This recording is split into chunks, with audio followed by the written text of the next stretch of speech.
Alright, welcome back to Dream Talk. I'm Brian Ladd with my co-host Deborah. Today is Monday, November 23rd, 2009, 9:28 p.m. We have four cases to discuss tonight. There are 673, Haleigh and Cummings. We're going to do an update there. 827, the new Madeleine McCann case. We have a lot of information on that case. We'll put that out. As well as we have Psychic Gail St. John on the phone with us, who will be giving her psychic input on this case. Case number 829, Windy Campus, which is an endangered runaway, and I believe still has not been located. And then case number 829, which is Kevin Halligen, I believe it's Halligen. And that case is possibly related to the Madeleine McCann case in certain ways. We'll bring that up too. Anyway, so I have Gail St. John and Deborah on the phone with me. How are you guys doing? I'm doing good, Brian. Glad to hear it. Deborah, welcome back. We missed you. Yes, thank you. Glad to be back. I missed everyone. I missed doing the show, so it's great to be back. Okay. If everybody does, I brought this up. Deborah was sick. I believe you're still a little sick. You're getting better. We're all glad to hear that. I know you're out for like 2 weeks now, almost 3 weeks. So. Yep, it's been a long time. Well, we're glad to have you back. We're glad that you're doing better. Well, thank you. You're welcome.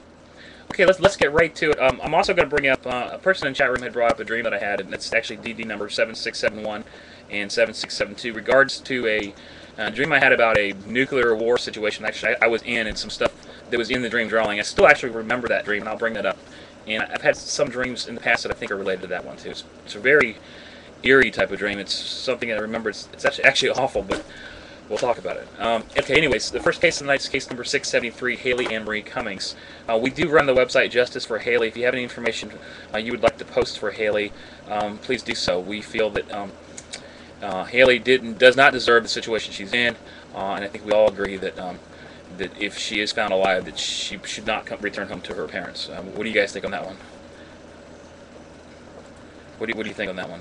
Well, I'd have to agree if she was found alive. Yeah, I'm saying that she was found alive. Well, to date, there's nothing that proves that she's deceased. But I think that the work that you and I have done and a lot of other people have done, psychically and detective work and everything else, pretty much proves that she is deceased. And that really breaks my heart.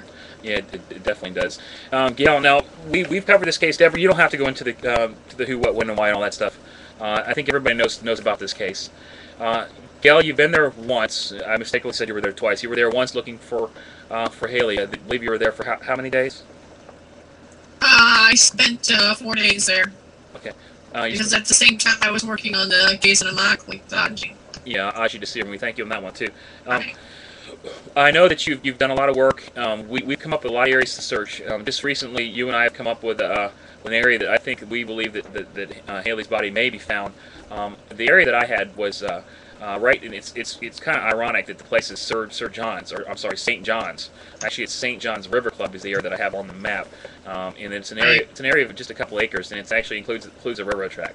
And you are actually in this area. Now, if you guys don't know what I'm talking about, it is posted. It's case number 673. The map has been up there since I believe since the 15th of this month. Right, we were unable to enter the area. Okay, why was that? Part of it is fenced off. We looked into getting permission to go on there. I have spoke to some people in the area to see if we can get back in there.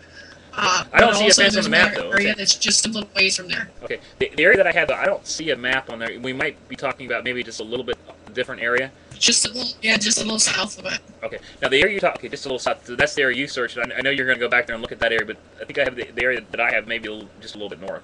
But either way, go ahead.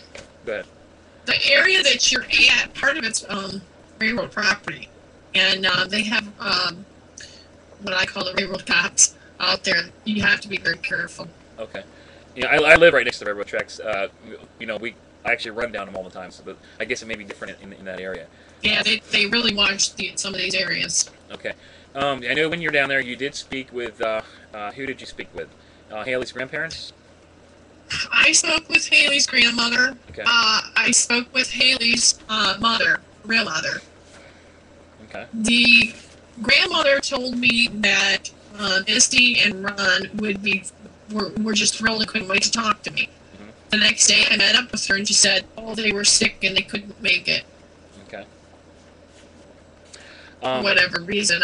I have my thoughts, feelings on that. I've already made that clear. Yeah, so they don't want to talk to a psychic because you might put him in prison. I mean, You know, I know you've made an offer to them. You made several challenges to them. I know that they are aware of your challenge. All you wanted to do was just meet them and shake their hand.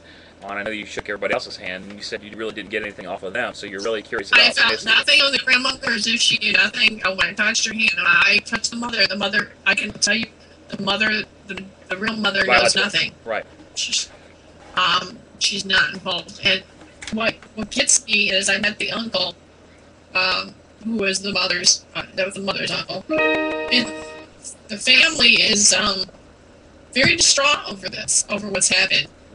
Genuine feelings and genuinely hurt over what's happened. The only people that couldn't get to meet with me was Ron and Misty. Okay. Even though I was told prior to going there, they had called me time after time telling me how excited they were that I was coming to help. Okay. We have Zach has joined our team too. Zach is a psychic from New Zealand. Right now, Zach, he was on the past couple shows. Right now, he's out actually shooting some type of short film. And that's another thing I want to bring up.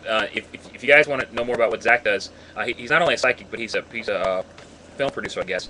If you Google the word, oh gosh, the odd sock. There's a short film that he made. Now, I think it's great. It's very, very fun. It's cute. If you ever get a chance, just Google the word the odd sock. It's a documentary made, or a short film made by him. Anyways, he'll be back, and he's going to give us his insight on Haleigh's case too. He has gave us a lot of information from Madeleine McCann, and that'll be the next case that we're gonna cover. Deborah, as far as I know, the last thing I've done was on the 16th, and that was that it says St. John by Tracks, by you Prince, blood will match the blood police already have, and then the word Gail. Again, I think this is Gail St. John is the word Gail at the end, and then it says St. John. It was the location. Now, Deborah, do we know if the police have any blood evidence or anything? As far as I know, not that I've heard. From what you have in your dream drawing there, Brian, and you have Gail's name into it, I would think at this point it's really important to get her down there, because it looks to me like there may be something that needs to be found, and they'll need the people to do it. I totally agree. If you guys remember the Kaylee Anthony case, Gail was down there, I don't know how many times, but she worked her butt off looking for Kaylee Anthony. And if it wasn't for a few technicalities, Gail would have been the one to find Kaylee months before she was located. And if you don't believe that, those technicalities would be that Gail was obeying the law. Correct, Brian? But if you guys don't believe that, you need to see the Kaylee Anthony blind drive. That's posted. There's been millions and millions of views of this. This shows, without a doubt, that Gail and Travis Sanders stopped. They stopped right in front of where Kaylee's body was found. And you can see the emotion in Travis's face and actually how they felt. And Gail said, I mean, you can hear this, they lied, they didn't search the area. And then you guys turned around, and what I'm saying is that you guys were right there. So that's why I know, Gail, that you will probably find Haleigh